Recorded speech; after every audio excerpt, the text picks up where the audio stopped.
말씀은 사도행전 6장입니다. 사도행전 6장 7절만 읽겠습니다. 사도행전 6장 7절입니다.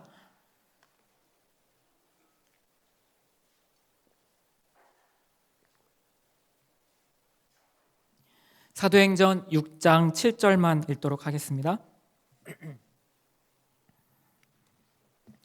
네, 한 목소리로 우리 같이 읽겠습니다. 네, 시작. 하나님의 말씀이 점점 왕성하여 예루살렘에 있는 제자의 수가 더 심히 많아지고 허다한 제사장의 무리도 이 도에 복종하니라. 아멘. 우리는 지금 사도행전 말씀을 통해 리부트 시리즈를 계속 함께 살펴보고 있습니다. 어떤 말씀을 들었는지 혹시 기억하시는지 물어보면 아마 대답하기 힘드시겠죠? 이런 주제를 가지고 함께 나눴었죠. 함께 한번 띄워주실까요? 처음에 회심과 또한 예배, 그리고 말씀과 기도, 공동체, 이 주제에 대해서 우리가 함께 들었습니다. 오늘은 훈련입니다. 훈련받으라고 할까봐 혹시 부담되실지 모르겠지만 지금까지 내용을 정리해보면 죄에서 돌아서서 예수님을 향하는 회심을 경험합니다. 그 회심을 통해 이제는 나 자신이 아닌 예수님으로 채우는 예배자가 되기를 사모하게 됩니다. 그렇게 예수님으로 채워가다 보면 하나님을 더 알아가고 싶어집니다. 그래서 말씀과 기도의 자리에 서게 되죠. 그것이 죽고 사는 문제임을 깨닫게 된 것이죠. 그렇게 예수님으로 만족하고 그 안에 사는 삶을 경험하면서 나 혼자 아니라 함께 그 삶을 경험하고 싶게 됩니다. 그래서 공동체를 이루게 됩니다. 죄인들이 함께 모여 서로 교제하며 예수님을 먹고 마시는 공동체, 지난번에 나눠주셨던 말씀, 우리가 그 공동체를 또한 이곳에 이루며 함께 있습니다. 사도행전에 나오는 바로 이 교회를 가리켜 우리는 초대교회라고 합니다. 가장 처음 생겼던 교회, 초대교회 이야기를 계속 우리는 보고 있습니다. 그렇다면 예수님의 생명을 품고 교회가 이제 시작되었죠. 초대교회 공동체를 이루었습니다. 그 교회는 무엇과 같냐면 이제 막 태어난 신생아와 같습니다. 생명은 있지만 이제 막 태어난 신생아. 생명을 가진 신생아는 엄마의 젖을 먹으며 자라납니다. 이와 마찬가지로 교회는 예수님의 생명이 점점 더 자라가고 점점 더 왕성하게 세워지게 되죠. 그리고 그리스도의 몸으로 점점 세워져 가는 것이죠. 이것이 바로 교회입니다. 예수의 생명이 점점 자라가고 역동적으로 공동체로 세워져 가는 것, 이것이 바로 교회 공동체입니다. 우리 성남제일교회 공동체도 50년 전에는 마치 신생아와 같은 그 시간이 있었겠죠. 교회가 시작된 시간이 51년 전에 있었습니다. 그런데 그 예수의 생명이 점점 우리 안에서 점점 흘러넘치고 자라게 하셔서 지금과 같은 교회 있고 또 우리 청년연합교구가 지금 존재하는 것이죠. 그런데 여기서 한 가지 우리 현실을 좀 보게 됩니다. 예수의 생명이 우리 안에 있지만 공동체 안에는 늘 생명의 은혜만 있는 것이 아닙니다. 오늘 사도행전 5장은 읽지 않았지만 우리 5장 잠깐 한번 넘겨볼까요? 5장 1절 그 앞에 제목에 보면 아나니아와 삽비라라는 제목이 있어요. 자세한 이야기는 하지 않지만 내부적인 어려움을 겪었던 이야기가 나옵니다. 그리고 5장 17절에 보면 그 위에 제목에 보면 사도들이 능력을 받다. 그러니까 외부적으로 또 박해가 와서 교회가 또 어렵게 되는 일들이 이 교회 안에 있었던 것이죠. 그리고 오늘 6장에도 보면 사실은 교회 안에 또 문제가 생겨요. 자, 오순절 성령님이 임하셨고 회심하여서 함께 모여 예배하며 아름다운 공동체를 이루었지만 그 공동체도 마찬가지로 문제가 있습니다. 문제가 있었습니다. 내부적으로 또 외부적으로 어려움이 있었던 것이죠. 그렇다면 우리는 말할 것도 없겠죠.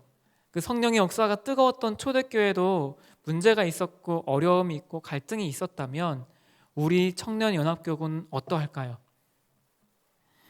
우리도 문제와 어려움과 갈등이 우리 안에 사실은 있죠.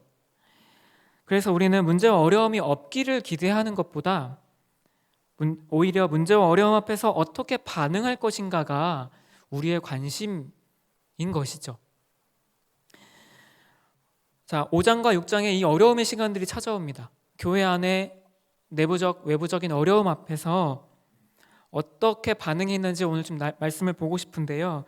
6장 1절부터 6절의 말씀을 제가 잠깐 나누자면 공동체가 점점 커집니다. 없던 문제들이 이제 생겨나게 됩니다.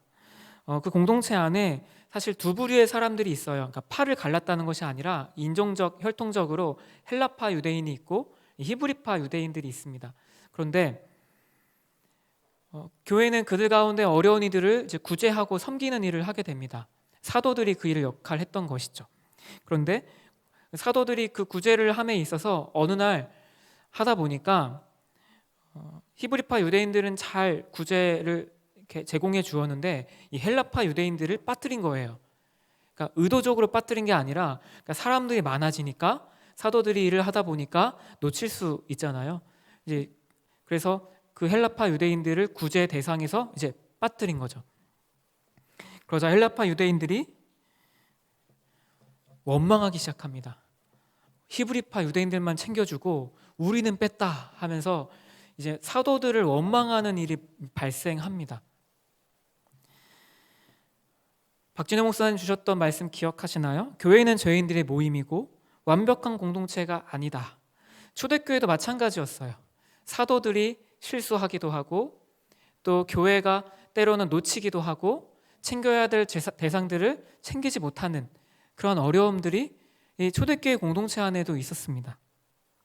우리도 알게 모르게 여러 어려움이 있습니다. 관계 맺기 힘든 지체가 있기도 하고 또 누군가를 향한 미움과 부정적인 마음이 우리 안에 있기도 합니다. 또 서로를 향한 여러 말 때문에 우리의 마음이 아프기도 하고 상처도 받고 결국 너무 힘들어서 공동체 내가 있어야 하나라는 마음까지 우리가 고민할 정도로 우린 그런 고민들을 가끔 하기도 합니다. 필립 얀시란 작가의 책 교회는 나의 사랑이면서 나의 고민이다라는 제목이 있거든요. 마치 공동체는요 애증의 감정이 느껴지는 곳이에요. 그렇죠? 사랑하는 곳이지만 때로는 힘든 곳, 함께하기가 참 어려운 곳. 그런데 우리에게 위로가 되는 것이 있다면 초대교회도 그랬다는 거예요. 초대교회도 그런 어려움이 있었다는 겁니다. 근데 이 문제 앞에 어떻게 반응했을까요? 오늘 문제 해결책은 무엇이었을까요? 바로 하나님의 말씀이었습니다. 오늘 2절에서 4절 말씀에 이렇게 말합니다. 제가 한번 읽어볼게요. 12사도가 모든 제자를 불러 이르되 우리가 하나님의 말씀을 제쳐놓고 접대를 일삼는 것이 마땅하지 아니하니 형제들아 너희 가운데서 성령과 지혜가 충만하여 칭찬받는 사람 7을 택하라. 우리가 이 일을 그들에게 맡기고 우리는 오로지 기도하는 일과 말씀 사역에 힘쓰리라 하니. 이게 무슨 말이냐면 이 구제의 대상에서 빠지는 일이 발생하자 사도들이 이를 듣고 어떻게 반응하냐면 2절에 이렇게 보세요. 우리가 하나님의 말씀을 제쳐놓고 접대를 일삼는 것이 마땅하지 않다. 그러니까 지금 이 사도들은 이 문제의 원인을 어디서 보고 있습니까? 왜 서로 이렇게 원망합니까? 왜 서로 왜 그렇게 우리를 향하여 비난합니까? 이렇게 보지 않고 어떻게 보고 있냐면 자신들이 하나님의 말씀을 소홀히 했다라는 것에서 원인을 찾고 있어요. 사도들이 우선순위를 다른 일이 많아지니까 말씀과 기도가 아닌 다른 일에 하다 보니까 말씀과 기도가 약해지는 그런 상황을 이제 이야기하면서 결국 이렇게 말하는 것 같습니다. 공동체 안에 말씀의 은혜와 생명력이 왕성하지 않아서 어떻게 된 거예요? 서로 참아주지 못한 것. 자, 그 공동체 안에 문제 원인을 이렇게 보는 거예요. 말씀의 은혜가 그 말씀의 생명력이 왕성하게 일어나지 않으니까 그들 안에, 그 공동체 안에 말씀이 충만하지 않으니까 이 어려움 앞에서 어떤 일이 발생하죠? 서로 참아주지 못한 것으로 본 것입니다.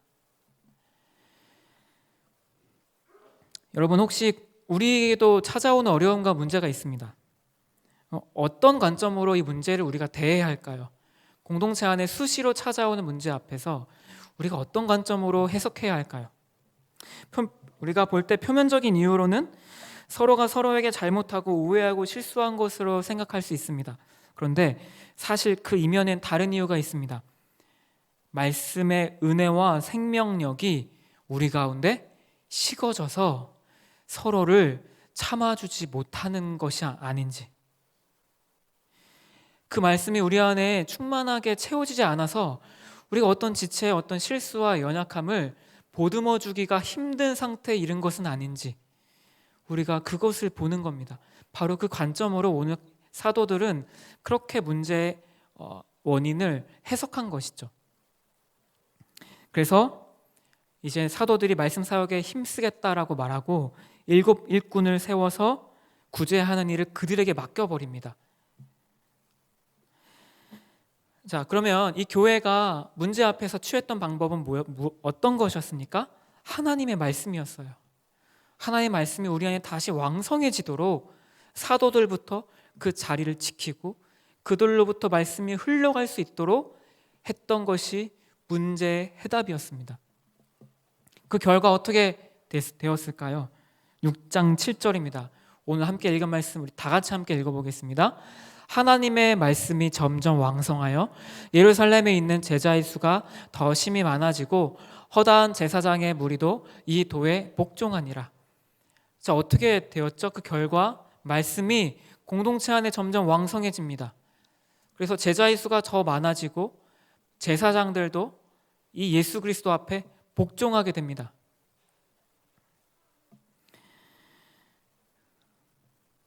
공동체 문제, 이 초대교회 당면한 문제를 해결하는 그 해답은 말씀에 있었습니다. 그 말씀이 공동체를 왕성하게 채워가는 것에 있었습니다. 그럴 때 문제가 아닌 제자가 많아지는 결과가 만들어지게 된 것이죠. 우리를 한번 생각해 보겠습니다. 우리도 예수의 생명이 있고 우린 지금까지 자라왔습니다. 이런 우리에게 꼭 필요한 것이 무엇일까요? 사도행전에 이 구조를 나눌 때 쓰는 구절이 3가지 구절이 있어요. 학자들이 말하길. 그런데 비슷한 단어가 나옵니다. 저렇게, 자 보세요. 하나님의 말씀이 점점 왕성하여, 12장인 하나님의 말씀은 흥황하여, 19장 주의 말씀이 힘이 있어 흥황하여. 저 말씀을 기준으로 하여 사도행전의 구조를 이렇게 나누거든요. 그런데 그 사도행전 구조를 나눌 때 쓰인 기준이 뭐냐면 말씀이 점점 왕성해졌다라는 거예요. 말씀이 힘이 있어 흥황해졌다라는 것이 바로 사도행전의 중요한 어떤 기준이었고 교회가 성장해가는 중요한 원인이었습니다. 이 말씀이 비슷하지 않나요? 하나님의 말씀이 점점 왕성하여, 하나님의 말씀은 흥황하여, 주의 말씀이 힘이 있어 흥황하여. 교회가 자라게 하고 성장하게 하는 것은 무엇입니까? 그러면 하나님의 말씀입니다. 오늘 훈련에 대해서 나누고자 하는데요. 2가지를 나누고 싶어요. 훈련엔 2가지 의미가 있습니다. 첫 번째는요. 훈련은 말씀이 우리를 자라게 한다는 것에 있습니다. 첫 번째 훈련의 의미는 말씀이 우리를 자라게 하는 겁니다. 오늘 함께 6장 7절 말씀, 12장 19장 말씀 이렇게 반복되어 나오는 단어들을 보셨겠지만 말씀이 자라게 하는 것이고 말씀이 흥황하면 공동체가 세워져 가는 겁니다. 공동체 안에 문제와 어려움이 점점 많아지고 어찌할 수 없을 때 우리는 점검해야 될 게 있습니다. 공동체 안에 말씀이 선포되고 있는지, 말씀이 증거되고 또 그 말씀이 우리 가운데 나누어지고 있는지 점검해야 합니다. 공동체로 모였는데 만약 말씀이 없다면 생명력이 없고 성장을 멈춘 것이다라고 볼 수 있습니다. 작년에 감사한 일이 한 가지 있었어요. 제가 생각할 때 저 혼자서 작년에 우공에 이제 새내기로 올라온 한 지체가 어느 날 봄날에 저에게 연락이 왔습니다. 그리고 저한테 이렇게 이야기합니다. 목사님, 저 묵상 배우고 싶습니다 라고 해서 1대1로 FFWW, 우리 교회 묵상법 아시죠? 좀 어려울 수도 있지만 그 묵상법을 함께 나누는 시간을 가졌습니다. 돌아보면 이제 청년이 막 되었고 20살이 되었고 워낙 관심 가질 수 있는 것도 많은데 혼자서 묵상법 알려달라고 연락하기가 쉬웠을까요? 너무도 귀한 일이죠. 저 우리 청년들의 자랑은 바로 여기에 있다고 생각합니다. 바로 말씀을 사모하고 묵상을 함께 나누고 그 말씀으로 세워져 가기를 사모하는 마음이 여러분 곳곳에 심겨져 있습니다. 왠지 이런 마음이 들지 않은가 싶어요. 왠지 묵상법을 모르면 내가 청년부가 안 된 것 같은, 그래서 빨리 묵상법을 알아야 나도 이들과 대화를 할 수 있을 것 같은 그러한 분위기가 또 한편에 있다는 것 자체가 얼마나 감사한 일인지 모르겠어요. 이런 우리에게 하나님이 훈련을 주셨습니다. 여러분 잘 아시겠지만 우리 교회에는 여러 훈련들이 있죠. 새가족부와 터다지기와 성장반과 제자반과 사역반과 DTS와 성경의 숲, 지금 하고 있는 훈련들입니다. 지금 청년들 중에 위드 코로나이지만 35명 이상의 청년들이 지금도 온라인으로 훈련받고 있습니다.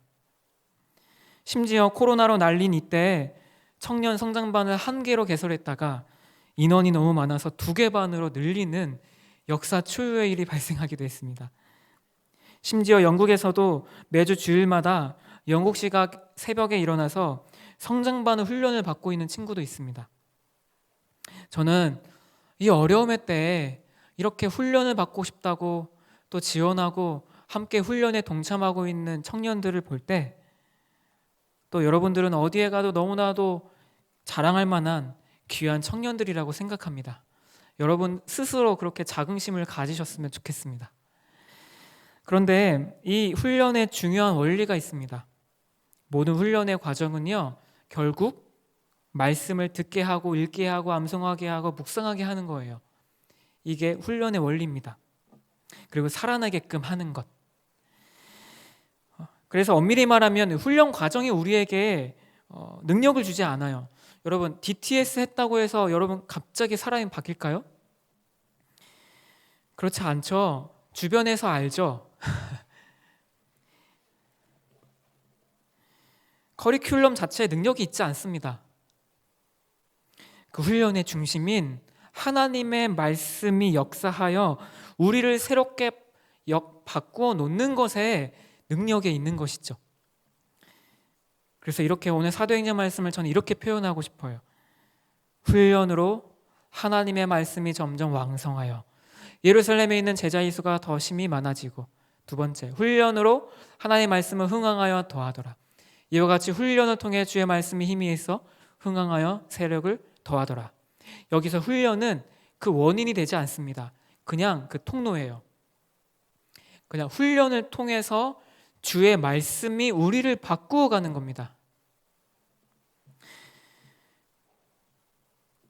그래서 DTS까지 수료했다고 해서 훈련을 받은 만큼 우리의 인격과 신앙이 자라있지 않습니다. 때로는요. 반대로 성장반 터다지기만 했다고 해서 신앙의 수준이 어린아이 수준인 것만은 아닙니다. 어떤 훈련을 받았던 간에 말씀의 능력을 경험하는 게 중요한 것이죠. 제가 묵상에 대해 나눌 때 이런 이야기를 종종 합니다. 만약 DTS까지 수료했다 하더라도 지금 하나님의 말씀을 가까이 하지 않는다면, 터다지기만 받았더라도 매일 꾸준히 말씀을 읽는 것이 더 낫다라고 말합니다. 주의 말씀이 힘이 있습니다. 주의 말씀이 여러분 속에, 우리 속에 들어오면 그 말씀은 흥황하게 됩니다. 그리고 그것이 우리에게 힘을 줍니다.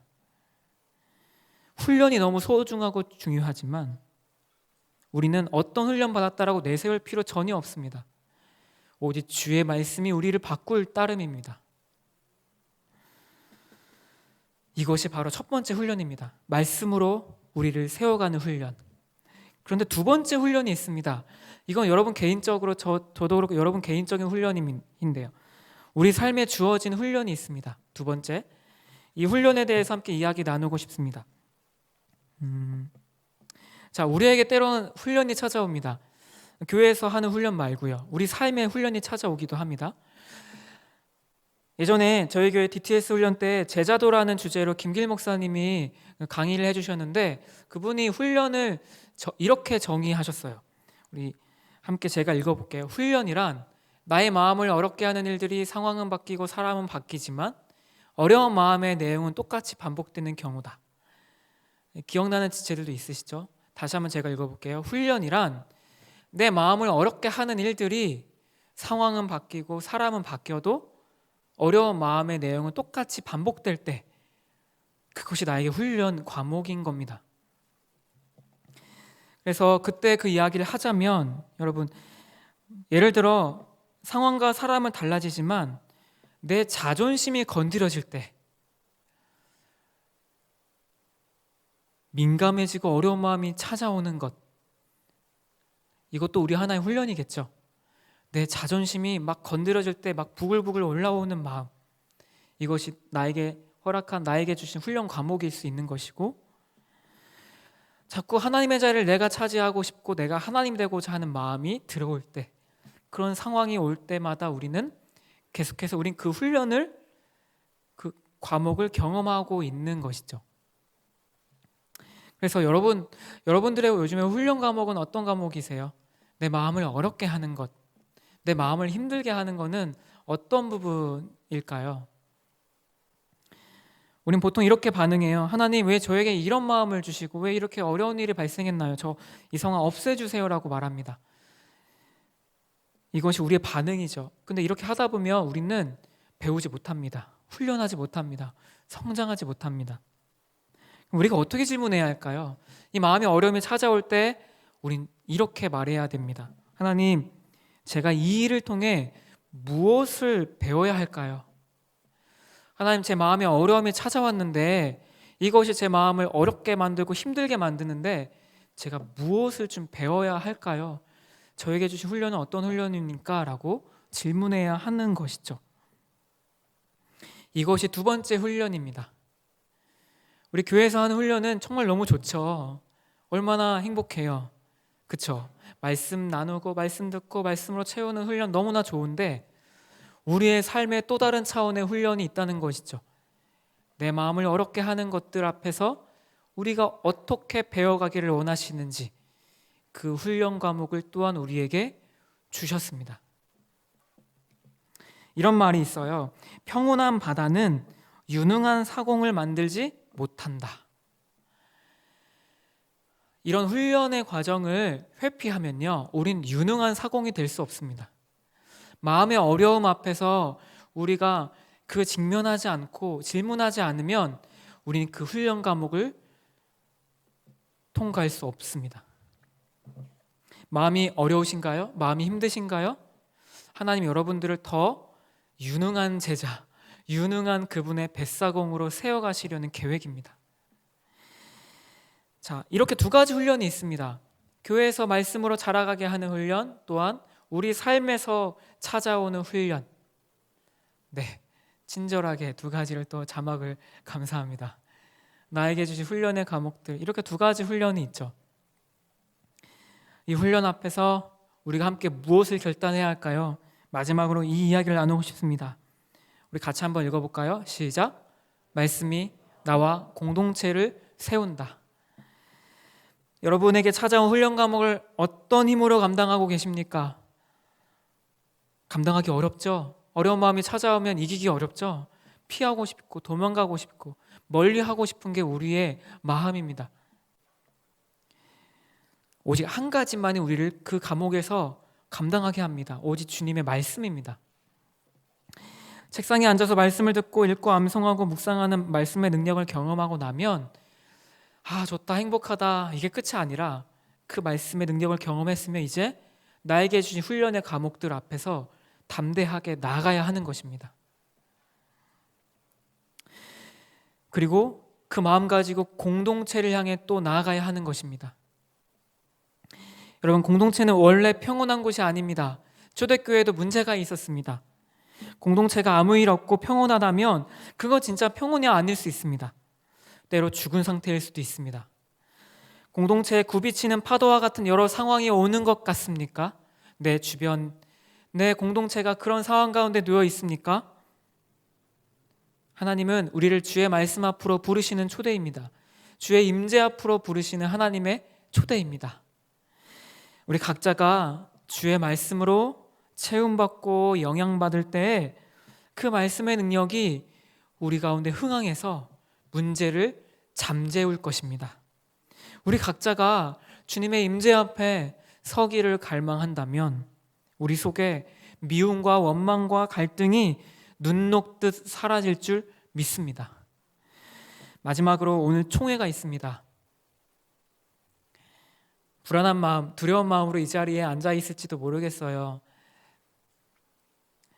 먼저 올 한 해 코로나19라는 어려운 상황 가운데 수고한 행정 리더들을 진심으로 축복하고 싶습니다.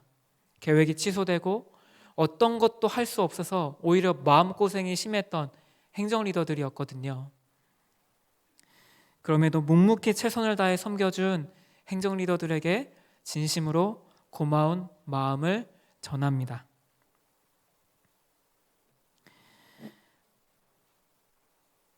또 공동체 안에 여러 변화가 있죠.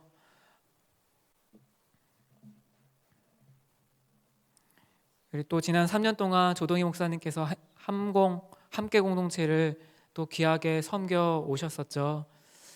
근데 또 함께 공동체에서 우리 공동체로 이제 우리 공동체를 섬기게 되셨는데 또 함께 공동체 지체들이 또 서운하고 아쉬운 마음도 있지 않을까 생각이 듭니다. 이런 상황 속에서 우리는 총회를 맞이합니다. 행정 리더에 선출된다는 것은 또 하나의 훈련 과목과도 같습니다. 제자반, 사역반, 성장반 하는 훈련도 훈련이지만 행정 리더도 훈련입니다. 여러분에게, 우리에게 주신 훈련의 과목입니다.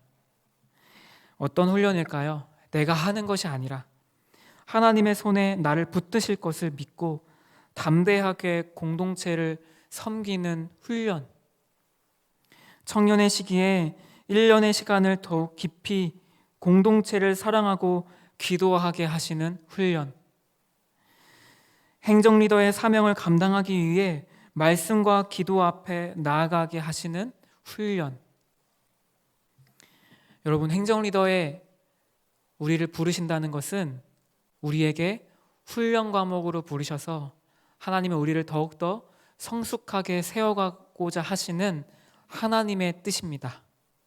그러기에 마치 도살장으로 끌려가는 그런 양이 아니라 하나님이 나에게 훈련 과목을 주셨구나, 기쁨으로 내가 반응해야겠다, 이 훈련 앞에 내가 무엇을 배워갈 수 있을까를 질문할 수 있는 그러한 마음이 우리 모두 함께 공동체 가운데 있기를 간절히 소망합니다. 이 행정 리더라는 훈련 과목, 또 여러분들의 삶에 찾아온 수많은 훈련 과목을 이겨낼 힘은 어디서 옵니까? 생명력 있는 주의 말씀입니다. 하나님께서 여러분들을 어떤 훈련의 자리로 세우시더라도, 가정에서 어떤 훈련으로 세우시든, 직장에서 어떤 훈련의 자리로 세우시든, 교회에서 어떤 훈련으로 세우시든 그 말씀이 여러분 마음 가운데 왕성하고 흥황하여 여러분들을 세워가게 하실 줄 믿습니다. 성남제일교회 청년연합교구는 각자 한 사람 한 사람이 그렇게 하나님 말씀 안에 거하고 그 말씀에 붙들려 진정한 부흥을 경험하는 은혜가 충만하기를 간절히 소원합니다. 지난 5년 동안 청년연합교구로 여러분과 함께 울고 웃으며 예배할 수 있어서 참으로 행복했습니다. 거칠은 광야 같은 삶 속에서도 여전히 주님을 사모하며 예배하는 여러분들로 인해 참으로 은혜가 가득한 8년 찬양이었습니다. 마지막으로 함께 이 찬양을 고백하며 함께 기도하고 싶습니다. 아까 고백했던 찬양이죠. 살기 위해 내가 주 따르지 않겠습니다. 죽기 위해 내가 주를 따르겠습니다. 우리에게 다시 생명력 있는 주의 말씀의 부흥을 주시옵소서. 그래서 다시 내 삶에, 우리 가정에, 교회와 이 땅에 하나님 주의 나라가 세워지게 하여 주시옵소서. 주의 영광을 보게 하여 주시옵소서. 우리 이 고백을 함께 일어나서 우리 간절하게 우리의 마음의 고백을 담아 함께 찬양하지 않겠습니까?